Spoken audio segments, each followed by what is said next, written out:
प्यारे बच्चों नमस्कार। मैं कपिल प्रसाद टॉप 10 मैथ में आपके लिए पुनः हाजिर हूँ।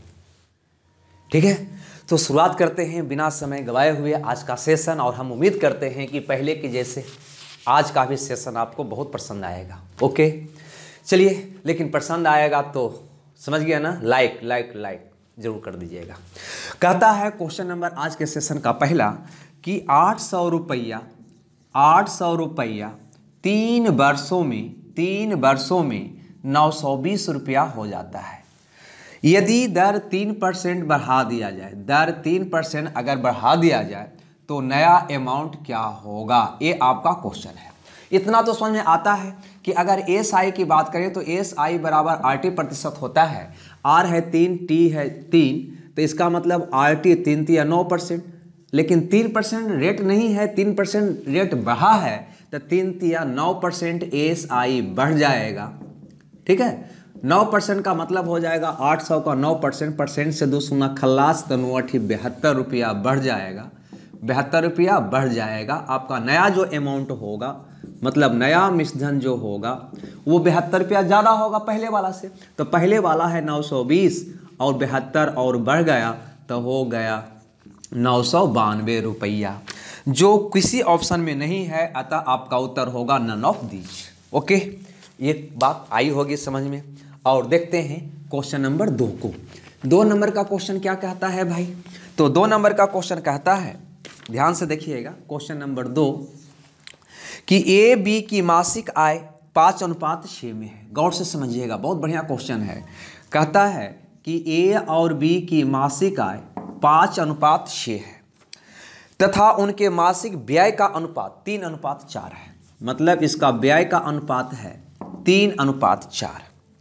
आगे बोलता है यदि वे प्रति मास 1800 रुपया बचत करते हैं और 1600 रुपया, मतलब ये जो है 1800 रुपया बचाता है और ये आपको 1600 रुपया बचाता है, इतना बचत करता है, तो B का आय क्या है? मतलब B का आय आपसे पूछा जा रहा है। कुछ नहीं कीजिए यहाँ पे, ठीक है, सिंपल सा कंसेप्ट है ना। अगर ये समान रहता तब तो आप निकाल लेते, नहीं 2 अनुपातिक 2 का वैल्यू उतना, लेकिन ये 1800 है, कितना बचा रहा है 1600, दोनों अंतर है। इसलिए बस आपको मैंने एक कंसेप्ट हम दिए हैं, याद है? हाँ, चलते चलते एपिसोड 3 में रेशियो स्पेशल है ना, वह एपिसोड मेरा जो है जरूर देख लीजिएगा, उसमें इसके बारे में हम पूरा डीप बताए हैं। ओके चलिए, करना क्या होता है कि ये दोनों का गुना का अंतर निकालना होता है। नहीं तो 20 में से 18 गया 2, ये रेशियो निकल गया। अब यहाँ पे ऐसे और यहाँ से ऐसे, ठीक है, इसका अंतर निकालना होता है। तो 18 7200 और 16 4800, कितना हो जाएगा? 0 0 12 में से 8 गया 4 2400, मतलब 2 का वैल्यू निकल गया 2400। इसका मतलब 1 का वैल्यू हो गया 1200। ओके, हमसे पूछा गया है कि B का आय क्या है? B का आय क्या है? तो B का 6, तो 1 का वैल्यू 1200, 6 का वैल्यू वर्ष का 7200 आंसर। अब इसमें ऑप्शन में देख लीजिए कि 7200 किस में है, तो ऑप्शन डी में है, अतः डी आपका सही उत्तर होगा। ओके, उम्मीद करते हैं कि यह भी बात आपको समझ में आया होगा। अगर ना आया है तो ये चलते चलते का तीसरा एपिसोड आप जरूर देख लेंगे। ओके चलिए देखते हैं क्वेश्चन नंबर 3 को। 3 नंबर का क्वेश्चन क्या है भाई? 3 नंबर का उम्मीद करते हैं कि आपको समझ में आ रहा होगा। लाइक भी आप करते जा रहे होंगे, लाइक करते जा रहे हैं ना? हाँ बिल्कुल। कहता है 2 के पावर 256 को यदि 17 से भाग दिया जाए तो शेष क्या आएगा? ये हमारा तीसरा नंबर का क्वेश्चन है। ठीक है, कुछ नहीं करना है, मतलब इसको इतना बढ़ाना है कि ये दोनों का अंतर 1 हो जाए। तो बढ़ाओ, 2 दूनी 4 दूनी 8 दूनी 16, अगर 16 कर दे तो 16 17 का अंतर 1 आ जाएगा। तो बस इसको 16 कर दो। 16 करने के लिए क्या करना होगा? 2 दूनी 4 दूनी 8 दूनी 16, 2 के पावर 4 करना होगा। अगर 4 यहाँ पे निकालिएगा तो ये वाला पावर आपका हो जाएगा, भागा दे दीजिए, 6 24 64 हो जाएगा। इसका मतलब हो गया 16 के पावर 64 भागा 17 का शेष क्या होगा? बस अब निकाल लीजिए। कैसे निकालिएगा? तो 16 में अगर 17 से आप भागा देंगे, है ना, आपको भागा देंगे तो शेष या तो 16 आएगा या बढ़िया ही भाग लगाएंगे तो आपका शेष -1 आएगा। ओके, हमको -1 लेना है, सुविधा के अनुसार लेते हैं हम लोग। तो शेष कितना आ गया? -1। लेकिन -1 के पावर 64 करना है। हम तो 16 में 17 से भागा दिए, 16 में 17 से भागा दिए तब आया -1। लेकिन यहाँ तो 16 नहीं है, 16 के पावर 64 है, तो इसका पावर 64 हो जाएगा। मतलब -1 के पावर 64 का मतलब क्या हो जाएगा? 1। देख लीजिए कौन में है, तो ये ए में है, अतः ये आपका सही आंसर होगा। ओके, आ रही है समझ में? मुस्कुरा रहे हैं, क्या बात है? नहीं आ रहा समझ में? चलिए क्वेश्चन नंबर 4 नंबर का क्वेश्चन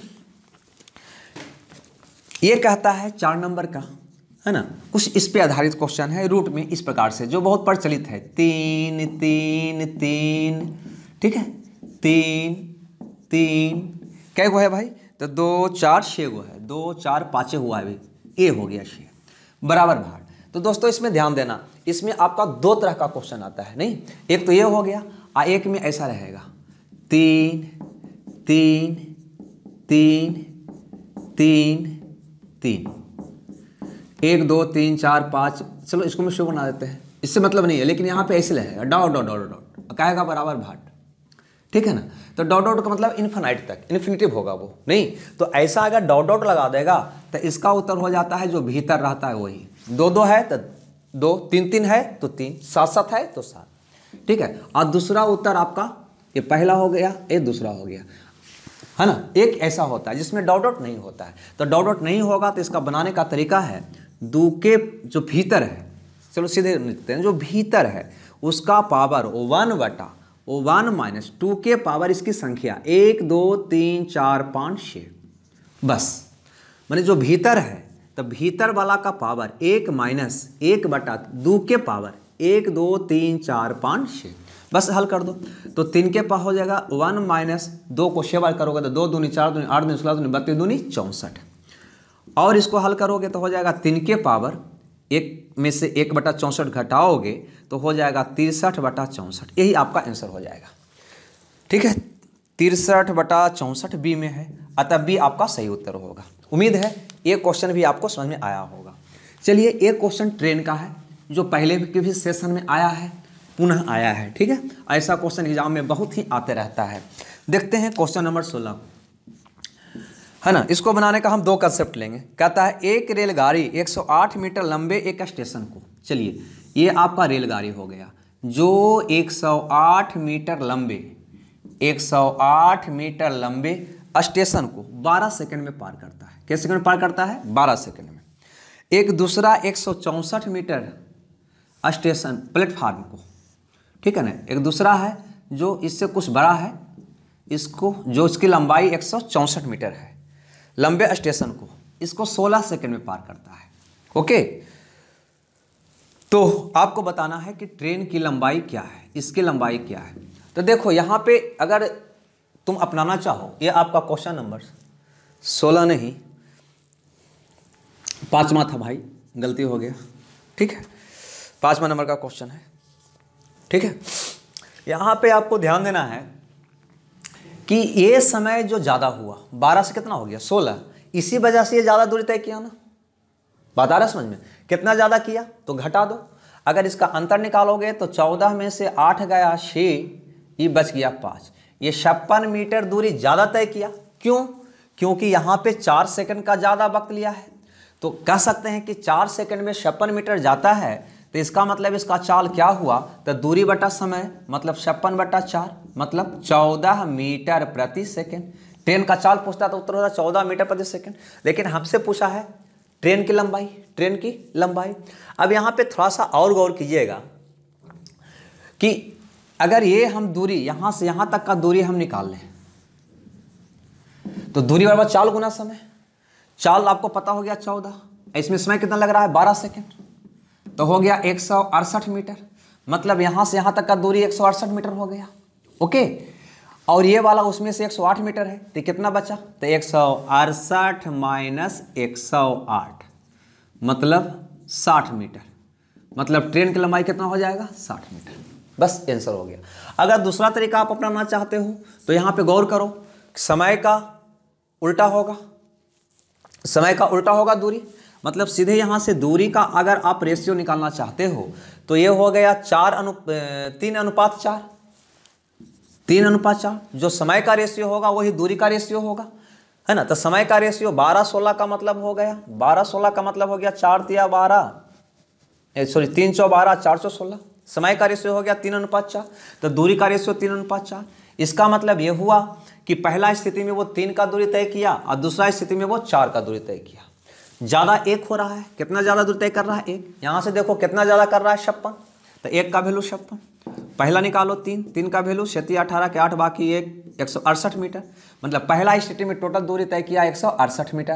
तो 168 में से 108 तो ये स्टेशन है, तो बचा वो ट्रेन होगा। अतः ट्रेन की लंबाई कितना होगा भाई, तो हो जाएगा 168 माइनस 108 मतलब 60 मीटर। दूसरा आपका कंसेप्ट ये होगा, ऐसे भी बना सकते हो इसको, ठीक है। चलिए उम्मीद करते हैं ये बात भी आपको समझ में आया होगा। चलिए देखते हैं क्वेश्चन नंबर 6 को। 6 नंबर का क्वेश्चन क्या कहता है, तो 6 नंबर का क्वेश्चन आपका त्रिकोणमिति से है, आपके स्क्रीन पे है, ठीक है। तो 6 कहता है कि a² minus b² sine theta, okay, plus 2ab cos theta बराबर a² प्लस b²। तो tan थीटा का मान क्या होगा, ये हमारा क्वेश्चन है, क्वेश्चन नंबर 6, ठीक है। अब यहाँ पे गौर करना, कभी भी साइन कॉस के केस में, है ना, ये ट्रिपलेट हो, ये वाला और ये वाला, इसका वर्ग ये दोनों के वर्गों का योग इसके वर्ग के बराबर हो तो कुछ नहीं करना है, साइन का जो गुणांक होगा वो आपका लंब होगा, ओके। कॉस का जो गुणांक होगा वह आपका आधार होगा और स्वतंत्र पद होगा वो आपका कर्ण होगा। जैसे मान लीजिए कि 3 sine theta plus 4 cos theta बराबर आपको दे देता है 5। अगर ये इक्वेशन दे देता है, साइन कॉस किस में बता रहे हैं, है ना, तो 3 4 5 ट्रिपलेट है, मतलब ये दोनों के वर्गों का योग इसके वर्ग के बराबर है। देखो 3 का वर्ग 9, 4 का वर्ग 16, 16 9 25, इसका वर्ग 5 का वर्ग कितना होगा 25। तो ये दोनों के वर्ग का योग इसके वर्ग के बराबर है। तो अगर ऐसा स्थिति हो तो बस याद रखना, साइन का गुणांक होगा लंब, कॉस का गुणांक होगा आधार और स्वतंत्र पद होगा जो क्या होगा वो कर्ण होगा। कैसे होगा ये कंसेप्ट जब आपको त्रिकोणमिति हम पढ़ाएंगे तो वहाँ पे बाखूबी हम समझाएंगे, वहाँ पे और आपका आसान हो जाएगा, ओके। चलिए तो यहाँ पे भी इसका वर्ग करके जोड़ोगे तो इसके वर्ग के बराबर होगा, ओके। तब ये हो जाएगा लंब, ये हो जाएगा आधार, ये हो जाएगा कर्ण। tan का मान पूछता है तो tan बराबर क्या होता है, लंब बटा आधार। आपका लंब पता हो गया a² माइनस b² और आधार पता हो गया 2ab। अतः यही आपका आंसर हो जाएगा। ऑप्शन देख लीजिए, क्वेश्चन नंबर 6 का ऑप्शन है a² माइनस b² बटा 2ab, डी में है, नहीं सॉरी डी नहीं, बी में है, अतः बी आपका सही उत्तर होगा, ओके। हमें उम्मीद है कि यह बात आपको बाखूबी समझ में आ रहा होगा। नहीं आ रहा है थोड़ा सा, आप ही लोग कहते हैं कि थोड़ा सा क्वेश्चन को इस ढंग से कीजिए, मतलब ऊपर कीजिए, तो ऊपर थोड़ा हल्का हल्का कर रहे हैं धीरे धीरे। क्वेश्चन नंबर 7 की ओर बढ़ते हैं, ठीक है। क्वेश्चन नंबर 7 क्या कहता है भाई, तो 7 कहता है ना, प्रॉफिट एंड लॉस का क्वेश्चन है कि एक आदमी 1000 रुपया में 2 रेडियो खरीदा, एक को उसने 10% हानि पर। इसका मतलब ये हुआ कि अगर क्रय मूल्य 100 तो वो खरीदा कितना में भाई 90 में। 10% हानि का मतलब तो यही हुआ, नहीं 20% हानि है, तो 20% हानि का मतलब 80 में बेचा और दूसरे को 20% लाभ पर बेचा। दूसरे को 20% लाभ पर बेचा मतलब 100 का अगर रेडियो था तो 120 में बेचा। यदि दोनों का विक्रय मूल्य समान हो, मतलब दोनों का कह रहा है विक्रय मूल्य समान, तो एक काम करो ना, ये शून्य से ये शून्य हटा दो, ये शून्य से ये शून्य हटा दो, ओके। चाहो तो आप काट भी सकता है ना, 2 से 5 दूनी 10, 4 दूनी 8, 5 दूनी 10, 6 दूनी 12, ओके। ये रेशियो निकल गया। अब कहता है कि दोनों का विक्रय मूल्य समान हो, तो विक्रय मूल्य को हम समान कर देते हैं। ये 4 है, ये 6 है, समान तो हो ही सकता है। तो इसको बनाने के लिए 6 से गुना करना होगा, इसको भी 6 से, इसको में 4 से। ऐसा कर देने से क्या फर्क मिल गया भाई, तो इसका विक्रय मूल्य भी 24, इसका विक्रय मूल्य भी 24, तो ये क्रय मूल्य का रेशियो हो गया। अब कहता है हानि पर बेची गई वस्तु का क्रय मूल्य क्या है, मतलब पहले वाला का क्रय मूल्य, ये पूछता है। जबकि यहाँ पे दोनों का क्रय मूल्य 1000 दे चुका है, तो देखो पहलका का क्रय मूल्य हो गया 30, दूसरा का क्रय मूल्य हो गया 20, तो 30 और 20 50, 50 का वैल्यू वो दे दिया है 1000 रुपया, ठीक है। और कहता है हानि पर बेचे गए रेडियो का क्रय मूल्य क्या है, तो हानि पर तो ये वाला बेचा गया है, तो इसका क्रय मूल्य मतलब 125 30 का मान आपको निकालना है, तो कितना हो जाएगा। ऐसे भी कर सकते हो, इसका ये 200 गुना है, नहीं 20 गुना है, इसका ये 20 गुना है, तो इसका 20 गुना कितना होगा 600 रुपया। इसका मतलब हानि पर बेचा गया रेडियो का क्रय मूल्य हो जाएगा 600 रुपया, माने आंसर हो जाएगा कौन, बी। आई बात समझ में, नहीं आया। चलिए क्वेश्चन नंबर 8 को भी देख लेते हैं। 8 नंबर का क्वेश्चन क्या कहता है भाई, तो 8 नंबर का क्वेश्चन आपका कहता है कि 5 वर्ष पूर्व राकेश की आयु रमेश की आयु का 1/3 गुना था। राकेश की जो आयु था वह रमेश की आयु का 1/3 गुना था। किसका आयु का, रमेश का। तो इसका मतलब रमेश का हो गया 3 और राकेश का कितना हो गया, ऊपरे वाला 1, मतलब 1:3 हो गया। ओके, चलिए कहता है 5 वर्ष पूर्व राकेश की आयु रमेश की आयु का 1/3 का मतलब 1:3। यदि राकेश का वर्तमान उम्र 17 वर्ष है, ध्यान देना, राकेश का वर्तमान उम्र 17 वर्ष है, वर्तमान दे रहा है, वर्तमान उम्र 17 वर्ष है, तो रमेश का वर्तमान उम्र क्या है, ये आपका क्वेश्चन है, कुछ नहीं। ये रेशियो जो है 5 वर्ष पहले का है, रेशियो कब का है, 5 वर्ष पहले का, तो 5 वर्ष पहले जाना होगा हमको। अभी राकेश 17 वर्ष का है, तो 5 वर्ष पहले जाओगे तो 12 वर्ष का रहा होगा, तो कहीं ना कहीं कह रहा है 1 का वैल्यू 12, तो 3 का वैल्यू कितना हो गया 36। लेकिन हमको रमेश का वर्तमान बताना है, रमेश का वर्तमान, तो वर्तमान का मतलब क्या हुआ, ये 36 वर्ष का रमेश तो निकल गया, लेकिन कब, 5 वर्ष पहले वो 36 वर्ष का था, तो आज हो जाएगा 36 अब 5 41 वर्ष का। ओके, यह भी बात आई होगी समझ में। Question number C, option C आपका सही होगा, ठीक है। समझ आ रहा है, नहीं आ रहा है। चलिए क्वेश्चन नंबर 9 को देखते हैं, है ना। आपको लग रहा होगा कि आज बीच में एक बार भी नहीं बोले कि भाई लाइक कर देना, कमेंट कर देना, शेयर भी कर देना, क्योंकि आप समझदार हो, इतना बार बोले हैं कि आपको याद हो गया होगा, इसलिए हम नहीं कह रहे हैं, ठीक है। क्वेश्चन नंबर 9 नंबर ज्यामिति का क्वेश्चन है और उम्मीद करते हैं बढ़िया सा है, समझ में आएगा। 10 सेंटीमीटर और 6 सेंटीमीटर व्यास वाले 2 वृत्तों का एक ही केंद्र है, ठीक है। यहाँ पे 2 वृत्त हैं, देखो यहाँ पे एक ये बड़ा वाला वृत्त और एक इसके अंदर छोटा वाला वृत्त, क्योंकि दोनों का केंद्र एक ही है, दोनों का केंद्र एक ही है, ये कह रहा है क्वेश्चन। कहता है वृत्तम वृत्त की जीवा लघुतम वृत्त की स्पर्श ज्या है। स्पर्श ज्या मतलब स्पर्श रेखा, वो क्या होता है, जैसे कोई वृत्त है, कोई रेखा खींचो तो इसको टच करते हुए जा सकता है, काटते हुए भी जा सकता है। जो काटते हुए जा रहा है उसको छेदक रेखा कहा जाता है, और जो टच करता है उसको स्पर्श ज्या कहो या स्पर्श रेखा कहो, ठीक है। तो कहता है यहाँ पे कि वृत्तम वृत्त की जीवा का मतलब वो होता है कि किसी वृत्त के परिधि को मिलाने वाला जो रेखा हुआ वो जीवा कहलाया, या परिधि कोई 2 बिंदु के बीच की दूरी, ये जीवा कहलाता है, ठीक है। तो कहता है कि वृत्तम वृत्त की जीवा, मान लो कि ये जीवा है, बड़ा वाला वृत्त का ये जीवा है, मान लो ए बी, वह यह जीवा क्या है, तो छोटे वाला वृत्त का स्पर्श ज्या है, मतलब इसको स्पर्श करता है, बस ये क्वेश्चन कह रहा है। तो जीवा की लंबाई क्या है, मतलब ये जीवा की लंबाई ए बी की लंबाई क्या है, ये आपसे पूछा जा रहा है। ओके, इसमें और दिया है कि बड़ा वृत्त का व्यास 10 और छोटा वृत्त का व्यास 6 है। ध्यान दो, बड़ा वृत्त का व्यास 10, इसका मतलब त्रिज्या हो जाएगा 5, छोटा वृत्त का व्यास 6, इसका मतलब इसकी त्रिज्या हो जाएगा 3। ये छोटा वृत्त का त्रिज्या हो गया, ये बड़ा वृत्त का त्रिज्या हो गया। नहीं, आपको पता होनी चाहिए, है ना, कि स्पर्श बिंदु पर जो त्रिज्या खींचा जाता है वो लंब होता है, और लंब केंद्र से जीवा पर डाला गया लंब जीवा को 2 बराबर भाग में बांटता भी है, मतलब ई बराबर ई भी होगा। अब यहाँ पे देखो, ये तो समकोण त्रिभुज बन गया, तो 3 4 5 का ट्रिपलेट बन रहा है, मतलब ये दोनों के वर्गों का योग इसके वर्ग के बराबर होगा। या ई बराबर भी कह सकते हो √5 स्क्वायर -3 स्क्वायर, तब भी 4 आ जाएगा, है ना। चलिए, तो ये आपका 4 आ गया, और ये चूंकि लंब है तो ये भी क्या होगा 4, क्योंकि डाला गया लंब केंद्र से जीवा पर डाला गया लंब जीवा को 2 बराबर भागों में बांटता है। बस तो ये 4 ये भी 4, तो 4 और 4 8 सेंटीमीटर। जीवा ए बी की लंबाई कितना होगा 8 सेंटीमीटर। उम्मीद करते हैं ये क्वेश्चन भी आपको समझ में आया होगा। ठीक है, अगर आया होगा तो अपने फ्रेंड सर्कल में बताइएगा, शेयर करिएगा, है ना। और 2 बात जरूर लिखिएगा, 2 बात आप जरूर लिखिएगा। वीडियो कैसा लग रहा है, इसमें और क्या सुधार किया जाए।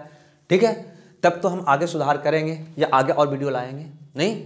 और like like like like like like like जरूर। चलिए क्वेश्चन नंबर 10 नंबर का क्वेश्चन क्या है भाई?